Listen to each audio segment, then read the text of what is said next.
All right. Since I'm at the first United States District Court for the District of Alaska, my session with the Honorable Ralph by presiding. Please proceed. Okay. All right, we're on the record, United States of America versus good counsel here. We got advisory counsel. Is that your capacity? Standby counsel. Okay, have you talked to your client? I don't know if he's your client, but he's your, whatever, have you been able to talk to him?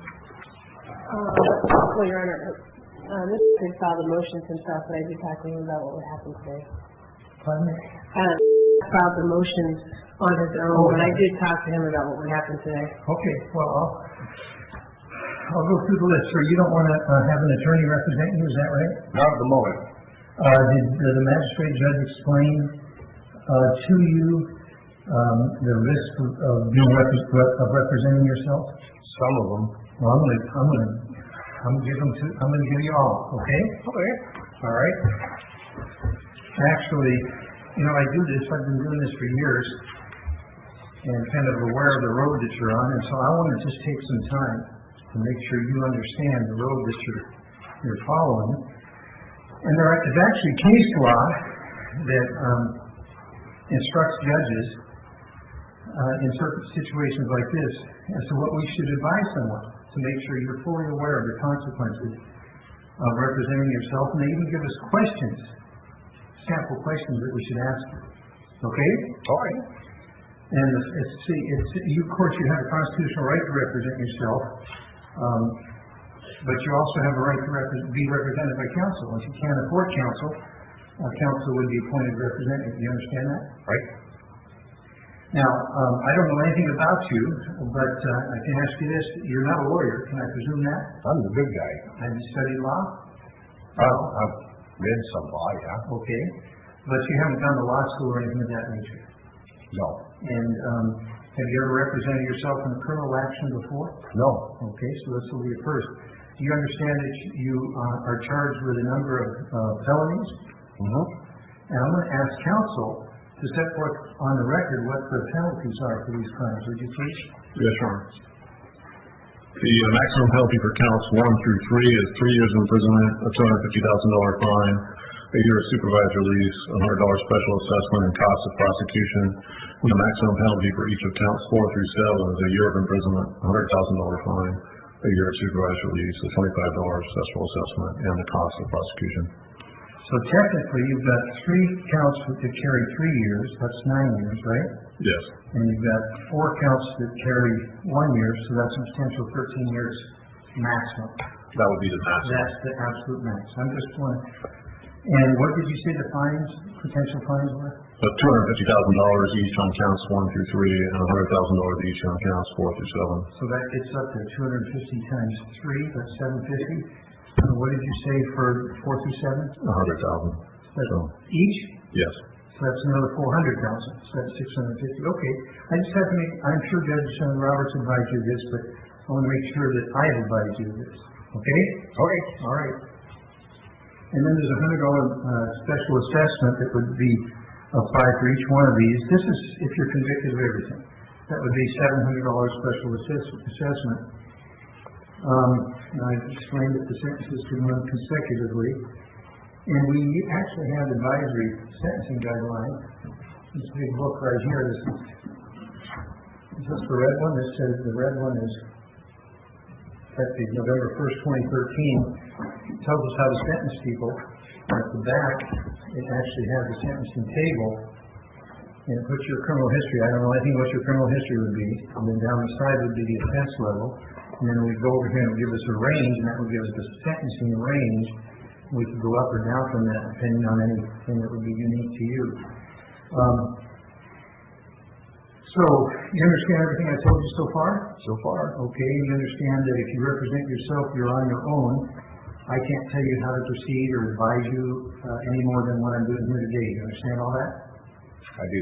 So, at the trial, we have jurors. It probably wouldn't be in this courtroom, but we'd have jurors. The jurors would listen. The government would have to prove its case beyond a reasonable doubt. And you would, if you didn't have an attorney, you'd have to be able to represent yourself in front of the jury. Are you familiar with the rules of evidence? Somewhat, yeah, I've got access to You've them. got access to them, a lot of it's online. So we One would, online is a lot thinner than that. well, I understand that.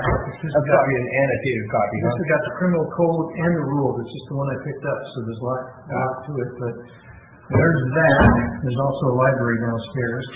But you'd be obligated to follow the rules of evidence. I would be obligated to apply them. And they would govern what evidence comes in and what doesn't come in. We have to apply those rules. And the rules of criminal procedure would apply as well. And are you familiar with those? I've got access to them. Okay, all right, good. Now, I can tell you this, that from what from our brief conversation today, it's clear to me that you're not a trained lawyer. And it's my opinion, having done this for decades, that you would be far better off to have a trained lawyer defend you and consult on your behalf and advise you so that you have the benefit of that expertise as you make these very important decisions that frankly are going to significantly impact your life. So I've advised you the penalties. I've advised you the procedures. Do you have any questions of me about any of this? Not that I can think of So you still want to represent yourself? at the moment. And that's your decision, and you're entering that freely and voluntarily? True? Yes. Are you under the influence of drugs or medicine or? Coffee. Okay, coffee, that's not bad. So no drugs, are you mentally capable of proceeding on your own behalf? I believe I am. Okay.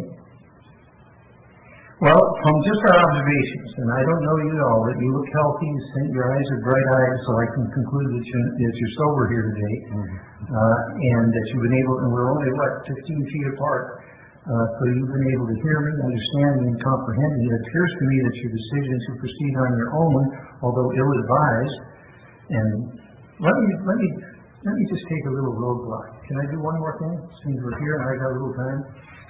Every year or so, I try a case like this, and I've tried many, as have my colleagues, and almost always the person in your shoes is convicted and goes off to prison. And I think it was last year, a fellow made the same choices you made, claimed that the court didn't have jurisdiction, that he didn't have to pay taxes, all those kind of things. Of course, was convicted and is in federal penitentiary now. I got a letter from him. And I thought, this is before sentencing, but usually what happens after the conviction, you're remanded directly to custody and then remain there for about 2 to 3 months before we do sentencing. And then after the sentencing, you're transported to some facility, this is if you're convicted, some facility in the United States where you spend your time. But this gentleman was one of many who has followed the same road that you've chosen. And he wrote this letter to me. I have letters from most of them, but I think it's helpful in analyzing whether or not you want to represent yourself and understanding what you're facing, that I share some of this with you. Because I don't want you down the road to say, I didn't understand, I didn't know, so we try to advise you as much as we can. He writes through his advice line, I would like to start out this letter by apologizing to my wife, my family, my friends in the United States government, and the people of the United States. I never in a million years would have thought that this would have ended up like this. I always thought that this would have been settled civilly and not criminally, devastated and severely hurt my wife and family, the people whom I love the most, that have relied upon me for the last 28 years to provide for them, give them guidance, etc. He says, I let them down, etc. He goes on to say, I shouldn't have followed, although there are circumstances that lead into my final demise of this, such as bad advice, off-the-wall legal advice, experts with little or no actual expertise, set false hopes and smokes and mirrors, and lawyers will tell you they know how to handle the IRS, and you should never talk to the IRS, and you should let a lawyer handle it for you. I should never have trusted anyone to handle this for me. He said, what I should have done is answered the letters the IRS sent me, sat down with them and worked through the situation, and it would be done with. My recommendation to anyone would would be to do exactly what I just said, work it out, liquidate anything you or your family has and pay off the IRS. Do not fight it. You are wrong. You will go to jail. If I would have had that kind of advice, I would not be in jail today, and my family would not be humiliated and devastated. That's a long letter. He just goes over it because he's in prison now, and he realizes that it's true that because of the mistakes he made. I get these letters all the time. And people who are, this gentleman was a pilot, he's got dentists, chiropractor, teachers, all get the idea that they don't have to pay their taxes, that they're above the law, that they can represent themselves, despite what we tell them, and they're all in jail now. So, I want to just lay it out for you, and so that you can't say later that, I didn't know, judge didn't tell me, no one warned me. Can it be any clearer? Right. Okay, so you still want to represent yourself? At this moment, I do, sir. I don't know what you mean by at this moment. At this moment, we're going to go to... If later on I decide I'm on the bail, I should be able to get Mrs. McGrady over here, or Ms. McGrady, to jump in and help me out if I need to. She's good, but let her do it. she can't do more than you let her, and if you don't, trial's going to go eventually. Right. And she's not a miracle worker. You understand that? Maybe she is. So I think I'm just taking a little extra time because I see people going down this road. I always see where it ends up, and then it's just a tragedy. So I've done my best, okay? I appreciate that. So you've been charged here with 7 different felonies. Are you a felon now, by the way? I'm sorry? Are you a felon now? Have you ever been convicted? No, never been to court before. Well, felons, by the way, just by being convicted as a felon, you lose your right to possess a firearm for the rest of your life. For a period of time, not forever, but you can't serve on a jury, you can't run for public office, you might be ineligible for federal grants or programs. What else is there? Well, there's consequences generally being a felon, that in addition to what I've already told you. Counsel, have I explained this thoroughly enough, you think? You have, obviously, I've done trials in front of you where people situated the same way as that come in, and it hasn't worked out well for them, and you tried to warn them. I just see the road. I know that I can too. The Ninth Circuit has said that we don't have to say this verbatim, but it's, I think, always helpful to. You don't have to abide by the same rules in court as lawyers do. Even if you make mistakes, you will be given no special privileges or benefits, and the judge will not help you. The government is represented by a trained, skilled prosecutor who is experienced in criminal law and court procedures. Unlike the prosecutor you will face in this case, you will be exposed to the dangers and disadvantages of not knowing the complexities of jury selection, what constitutes a permissible opening statement to the jury, what is admissible evidence, what is appropriate direct and cross-examination of witnesses, what motions you must make and when to make them during the trial to permit you to make post-trial motions to protect your rights on appeal, and what constitutes appropriate closing arguments to the jury. And I would just add, I've done these cases all over the country, and I was doing a case in front of Chief Judge Benson in Salt Lake City against a dentist. And this dentist this was his 3rd trip to court on tax crimes, and he went down for the 3rd time, went to prison for the 3rd time. And Judge Benson said, Dr. Brown, says you're a dentist, says you wouldn't advise your patients to do their own root canals, would you? Discussing with him whether he should continue to be represented by the public defender or whether he should be able to fire her and represent himself. And I guess I would finally finish up. You're a pipeline technician. You've been doing that for the company for a long time. I would have no idea how to do your job. I could pick up a book and I could read it, but I'd go up there with a wrench and try to do something, and I'd probably spill oil all over the place and break something and hurt myself in the process because I wouldn't know what I was doing. I haven't been doing this as long as you have, but probably close to it. And as far as dealing with courtrooms, and it's a dangerous thing to rely on somebody telling you do this or do that or try this, because most of the things that I've read in your pleadings have been tried by other people, and they just don't work. I think they're taken from the internet because I see them all the time. Same pleadings, and they've been resolved by the appellate courts decades ago. The people that sell those things pay their taxes, and so they're not in jail. the people that buy them that don't pay the taxes and are in prison.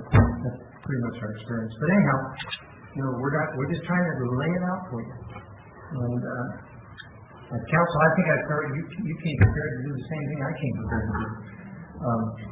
All right, sir, any questions before we go to the next issue? No, but I think I might be able to short circuit this whole thing. Okay? I've got an unsigned plea of guilty here that I'd be willing to sign if the prosecutor has a prosecutor presented any evidence to prove the Constitution and codes apply to me? That's what happens, well, And there's jurisdiction? okay, all right. I'm not going to take your plea guilty, you can advise your attorney. What we're going to do here today is address these motions. Well, I'm prosecutors who go to trial is the time where they present their evidence. They give me the impression that they believe they have evidence to support the allegations set forth in the indictment. All the indictment does is tell you the charges against you so you can respond. That's what the indictment is for. You denied those, you said all kinds of things, that they don't have jurisdiction, all these kind of things. Well, they haven't established jurisdiction as far as I can tell. Okay. Have they established jurisdiction with you? You I'm have satisfied information I don't? I'm satisfied at this point that they have sufficient information to proceed. You can file motions. I've seen several of your motions, some of which I'll rule on now. You're free to file motions. In fact, one of the things you've asked is more time to file motions. I'm going to grant you more time to file motions. We're going to look at a new trial date, so it's convenient for your work schedule and gives you more time to file motions. That's one of the things I want to do here today. But if I just entered this guilty plea right here and he showed me the evidence that he's It's a presented. conditional plea of guilty. You can, to plead guilty, you have to accept the jurisdiction of the court, plead guilty, and be prepared to be sentenced. Now, counsel, you can respond to that. Maybe you should be talking to counsel or to yourself with the government. My job is a judge. I'm just a referee. I understand. You know, I don't decide whether or not you're guilty. But your job is to ensure that I'm presumed innocent of all of the crime, correct? That's right. Until the jury says you're guilty. And I'm presumed innocent of every element of the crime, am I not? Until the jury says you're guilty. Well, isn't jurisdiction an element of the crime? Counsel, it's not me. It's, the jurisdiction challenge has been made for decades in different forms. He has a bit of a different form, but it's a distinction without a difference. The idea that, his lack of knowledge is indicated by the fact that in some of his pleadings he talks about civil cases. And federal courts have very, very limited jurisdiction in civil cases. I remember learning. Well, maybe he doesn't know the In civil cases. a fight about money between Civil cases are private fights over persons. money. This is a criminal case. That the Constitution discusses where the court has jurisdiction. The court has jurisdiction under federal questions. With federal subject matter, I just go ahead and let me finish.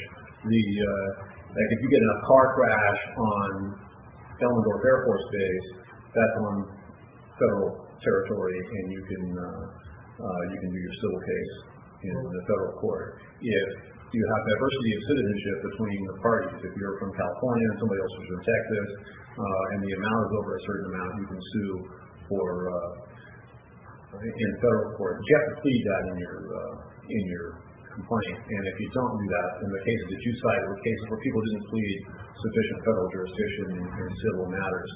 For criminal cases, you simply have to have committed an offense within the jurisdiction of the United States. And in a case like this, for example, it says that you did this in Alaska. If the government was not to establish the venue at trial, then you could be acquitted.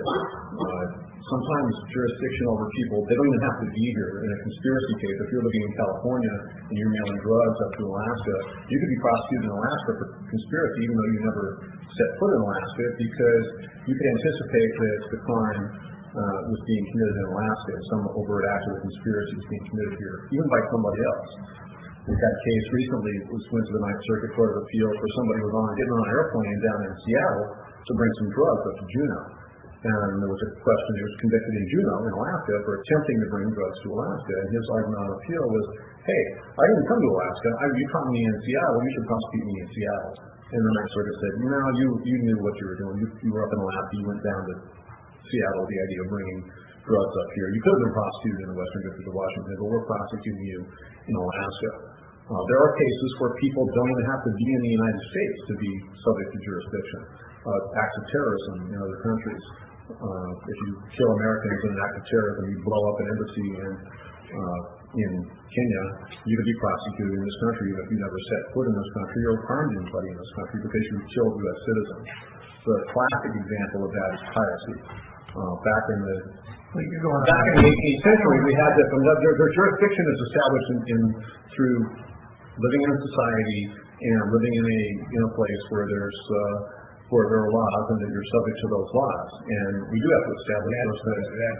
That's the crux of the matter, isn't it? Okay, well, there's no question that the United States has jurisdiction over you. Wait a minute, now you're still an element of the crime, sir. For purposes of these proceedings, until you go to trial and convicted, the government has the right to bring these charges. There's been motions, some of which are ruled on the day. If you want to follow additional motions, that's fine. Whatever, you had another question? What was that? Well, isn't jurisdiction an element of the crime?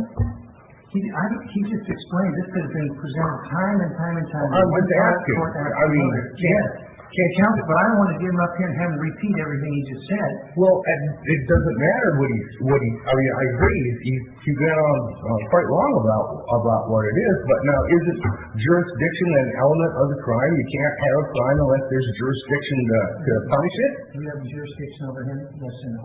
This court has jurisdiction Wait. over these crimes that are And alleged in the indictment. what evidence did you provide the court that proved that jurisdiction? What evidence? I mean, I don't want opinions. I don't want somebody's thoughts on the matter. I want evidence. Okay, let's get to, I've got a couple motions I gotta go on real quick. Well, I think we're not done though. Yes, we are done. On that issue, we're done. Well, I think we're not, because the prosecution hasn't provided any evidence to me. I'm sorry you're not satisfied, but, it's clear, at least at this stage of litigation, they filed an indictment against you. You pled not guilty, they have the right. I did not plead not guilty, sir. He didn't enter a plea, he refused to enter a plea. Judge Roberts entered not guilty pleas on his behalf because he refused to enter a plea. Okay. I was trying to get some more information in order to make When do you want to go to trial? plea, and they shut me down by saying not guilty. Okay, when do you want to go to trial? I see that we don't want to interfere. You currently have the current trial dates at the time you scheduled the work. You say you want to file some more motions, please do. If you want to file more motions on jurisdictions, just file them. And the government will respond and I'll rule. That's the way we do it. Just present the information that he's presented to you to me to establish jurisdiction. We could be done with this thing. Okay, I've got a number of motions here. Excuse me. Are we going to address the No, we're not gonna, I'm gonna address the motions that are before me. All the motions that are before me tonight. But this right here just takes care of everything. I've given you this clear advice, that's why you should have counsel, because you're not hearing anything. We've got an amended motion for alleged defendant, I guess that's you, access to CMECF. I don't have any problem with that, your counsel has that, so I'll grant your motion for access. We've got an amended motion, let's see, we've got a motion already, apparently, I ruled, there was a motion from Bill to take first. I denied that. There's a motion to continue trial. I can grant that, and we can address the trial date. Motion for electronic hearings, you need to be here for the hearings unless they're just a procedural type of thing, but you need to be here in person. So that's denied. The motion for electronic hearings, which is opposed to docket 18 in part. Actually, the motion is amended at docket 25. I'm going to deny that because we need to see you in person. You're on bail release now, but that's shaky. Are you going to make me pay $200 every time I have to come to court? Motion to change dates for pretrial motions. Yes, we'll give you more time to file motions. Motion to strike. The indictment is filed on docket 27. It's opposed at docket 29. I'll deny the motion to stop and strike the indictment for the reasons set forth by the government at docket 29. There's a motion to strike surplusage, supposed by the government at docket 30. I will deny the motion to strike surplusage for the reasons set forth by the government at docket 30. So those are all ruled on. Now, Docket 30, that was the one that, I was saying, well, he's not, he didn't even address any of the issues that I raised in that thing, but we still haven't established jurisdiction. I'm sorry. when do you want to go to trial? I don't want to go to trial. What are you going to? Can you tell me? We haven't established jurisdiction, Judge. What evidence has he provided to you All right, that establishes jurisdiction? I'm almost have to remand in custody and get this resolved, but I want to hear your view on this, because he's not listening, he's not cooperating, and he's on the verge of being in contempt because he will not respond. I'm sorry. Go ahead. I think it's going to appear, I think anytime you set something, he shows up here, he Well, does he responds. have a You know, mental health you know, issue? He's not. I don't think he has any mental health issues. I think he subscribes to for lack of a better term, a subculture. He is following the advice of people on the internet who suggest the challenge of jurisdiction. They say this all the time. We explain why the court has jurisdiction in a English common law society where we pass statutes, and those statutes apply to people who are then within the jurisdiction of the court. He will not accept any legal explanation or case law that explains that these challenges are silly or frivolous. He wants what he refers to as evidence of jurisdiction. The evidence, of course, is provided in a common law system by the applicability of statutes to people, by their presence within the jurisdiction. The indictment alleges venue, it alleges violations of federal statutes. Those federal statutes, by other statutes, are under the jurisdiction of this court. Therefore, the case can be established here. If the government fails to establish elements of the crime, including venue, for example, if he didn't live in Alaska or didn't work in Alaska, He's sitting right here in front of us. We don't see him. but we know he's here, and that's one of the arguments where he said, well, you have to prove that I'm in Alaska. Well, there you are. I can see him. For the record, You're he's sitting in front He's of in us. Alaska. He's in the state of Alaska. He's within the jurisdiction of the United States of America. I'm also within the jurisdiction of the Diocese of Alaska. Does that mean that I'm subject to all the rules and regulations of the Catholic Church? Let me ask, when really do you think the matter should go to trial? It's currently set for June 9th. I'm free then. Apparently that's a conflict. He's working out of town at that point. I would say that for sometime in July to do it on an expedited basis. We provide discovery. He provided an additional request for discovery, which did you get my response to that? Yeah, you denied me some of it. There was I requested reciprocal discovery from the defendant. He said that he was not going to offer any evidence at trial. Okay. I certainly don't think the trial is going to take more than Well, sir, especially if he's not Tell me, offering evidence. let's be real open with it. What's going to happen at trial? What is your evidence going to be? At trial, we will give an opening statement. We will provide records through a IRS custodian of records, probably from the Elegant Service. So you bring someone in from the IRS, They will. they'll be sworn in, They'll be sworn in. they'll testify under oath. Well, next door, but they'll sit in there. They'll testify under oath. They will talk about the records that are in their care. They're not familiar with you or the facts that are in those, but they're in charge of taking care of those records. They will show tax returns that you filed. They will show tax returns, records showing that for the years the tax returns were not filed. And they will, any correspondence that may be in those. So that will take probably less than an hour. This isn't a particularly complicated tax case in the sense we're not going through, some businessman's records trying to show income. We will establish his employment and his income. He works for somebody from. How will you establish that? They will come and testify. They'll be sworn. Okay. They will show payment records that he was employed. How much So you money have he an made every IRS year. witness, you have an witness. Well, someone from the bank will come in and show that those the financial institutions to show that he's got that money, and that money was negotiated No secret.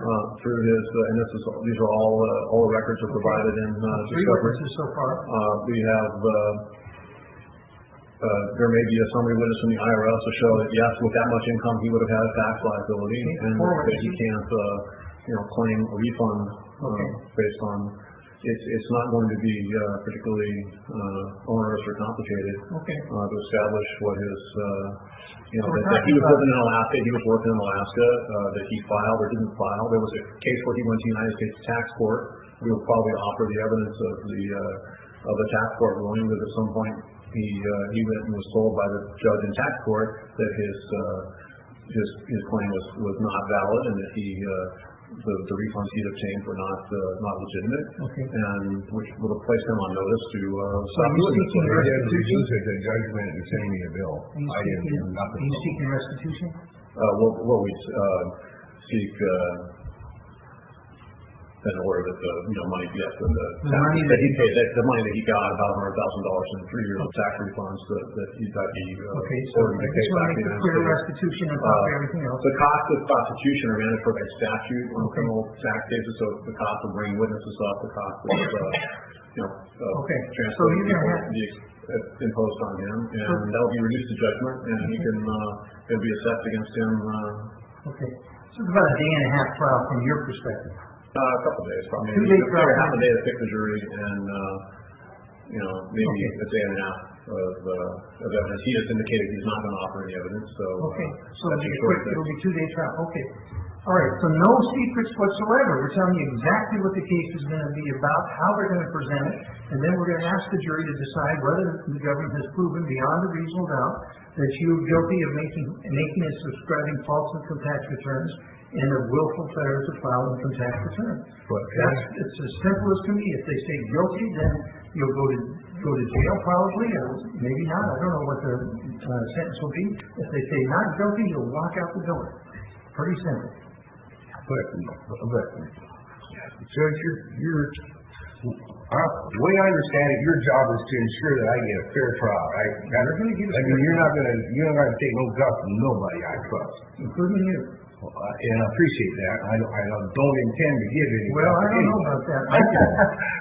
Well, it's not intentional. Okay, so anyways, I can't understand how you. That's why you need counsel. There's a lady behind you who's the government is paying to answer these questions for you.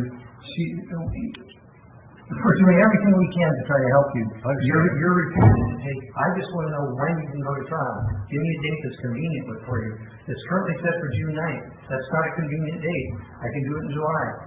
It's only a 2 or 3 day trial. I can do it, for instance, the week of July 21st. That gives you more time to file motions. File a motion on jurisdiction. If you think you've got a motion, file it. They'll respond. I'll read it. I'll give it to a law clerk, and I'll get an answer for you.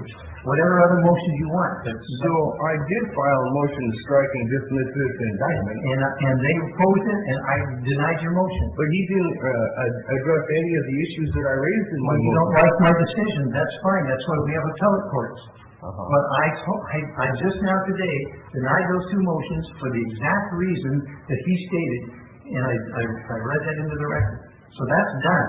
You can appeal that. Okay? Is that what they call an interlocutory? It's an order. You have to wait for the whole process. You can't do an interlocutory appeal. You can appeal it if you're convicted. If you're not convicted, who cares? Okay, she wants to talk to you. Oh, you want to pick a date? Yeah, so do I. How about June 21st? I mean, he has asked for more time to file motions. I think he's entitled to that time. I think that how's that date sound for you people? Fine. The week of July 21st. How's that sort for your work schedule?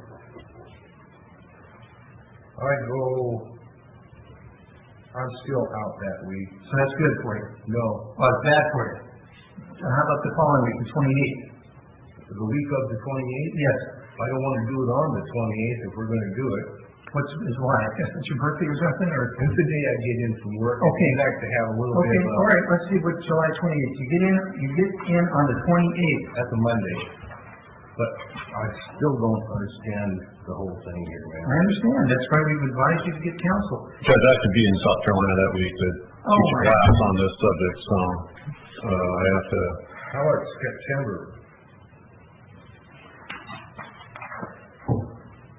When's it? It's getting a long time, September. September 22nd, I come in on that. That's a long time from now. Is that? I think that if would articulate that he feels he needs that much time to analyze the discovery and prepare to defend himself, given the fact that he's in pro se, I think that that's a long time out, but it's. I was giving him a lot of time when I said July. You were. It does go way beyond the Speedy Trial Act, so we'd have to find a suitable time I'm based on. doing this so that he said he wanted to file motions, and I want to make sure the motions on jurisdiction are filed, responded to, and ordered, so there's no question. And now, because you're picking the date so far from now, I didn't even read my calendar, and that's what I had. How do I look in August? Probably not too good. I still don't. What are your times in August? I come in on the 25th of August, but September would be a lot better for me. The week of September 22nd. How do I look the week of September 22nd? How do you look the week of September 22nd? I'm good.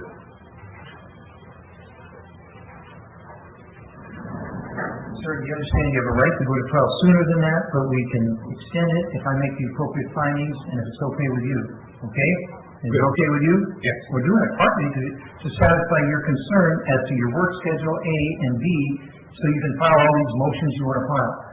That's the best way to do it. You can think about the motion, government can respond to it, and then I can think about it and give you a decent answer, okay? So, Okay, so trial is going to, you get in on the 22nd? I get in on the 22nd of September, and I'll be here until the 6th of October. So about a week after I get in, it would be kind of good, so I have a little bit of time to get my feet on the ground from coming off of work, you know. Okay, you understand that if you're convicted, you might be remanded to custody, and that may end the work situation, if you're convicted. Understood.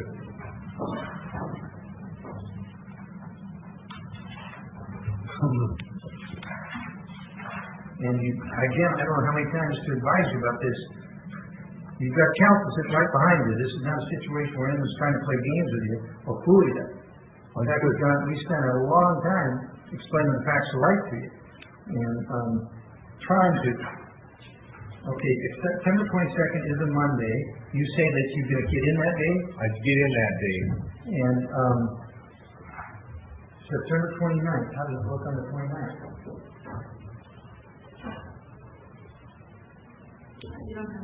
I can set trial, how does that look for you, September 29th? That's Counsel, you going to be here for that? Yes, Judge. Okay. Counsel, you could be here September 29th? You have to be here, sir, you understand that? And we're going to set a final pretrial conference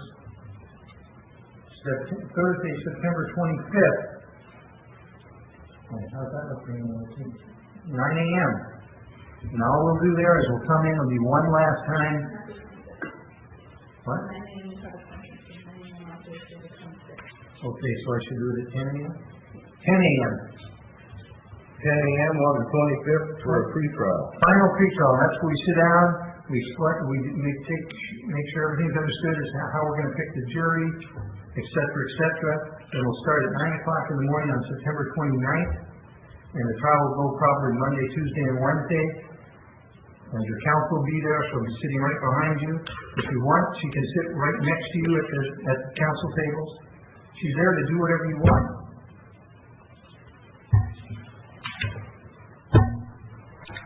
And it appears to me, and this gives you all the time in the world to file your motions on jurisdiction. That seems to be what you're focusing on, jurisdiction. And I hope that we can get all your answers to your satisfaction. What is this here? What is it? Oh, okay. Well, it appears to me that under the circumstances, to allow defendant the opportunity to prepare for trial, to review whether or not he wants counsel, that it's in the interest of justice to continue this matter, and that interest certainly outweighs the interest of the community or of the defendant in proceeding on a schedule. So I'm going to grant the unopposed motion to continue. We've set a trial date. We set a final pretrial conference.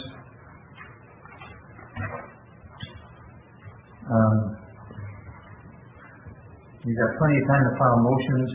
I don't know, We have a motions deadline. I think. when you give me some suggestions, pretrial motion date, when, He had asked for May 20th. well, he can have way more than that now, because we just continued the trial for a lot longer than we were going to. So, and how long the motions have to be in before trial? Well, they should be in 30 days before trial, so we can, So if we're coming in for the 29th, so that'd be the August, say August, 29th? how about the week before that? August 22nd, is that a Monday? Yeah, that's the day I come in. Oh, wait, no, I come in on the 25th, so I'll still be at work when that's going on. Okay, so when do you want it, August 29th? 29th, it would be, or even the 30th, would Well, you don't have to wait till August, you can find these in June or July, too. I understand, I see. August 29th is a Friday. I come in on Monday. Oh, okay. August 29th. That's gonna give you time to respond, trial is September. Yeah, I can respond pretty quickly to most of the motions. Well, their motions are on the internet, so you can pretty well. I've actually seen most of them before, so it's pretty straightforward. We also, we have trial brief and jury instructions, a lot of your questions due a week before trial. That's good. So that would be the 22nd of September. 22nd. well, that's the day I come in. No. Yeah, you're gonna have to do that early. It's called, It's just a trial brief, you don't have to file one, you can if you want it, just, all the trial brief just tells me what you expect to prove at trial, which you've already said you're not gonna show anything at trial other than you don't think we have jurisdiction. But we will resolve that one way or the other by motion practice. So you're free to file a trial brief, but we're not gonna sanction you if you don't, okay? okay. And quite often also the jury instructions, proposed jury instructions and proposed voir dire questions. And what that just means, voir dire questions, that's a fancy way of saying questions that I ask the jury when we pick the jury. And those are questions I just ask, can you be fair to both sides? Can you follow the law?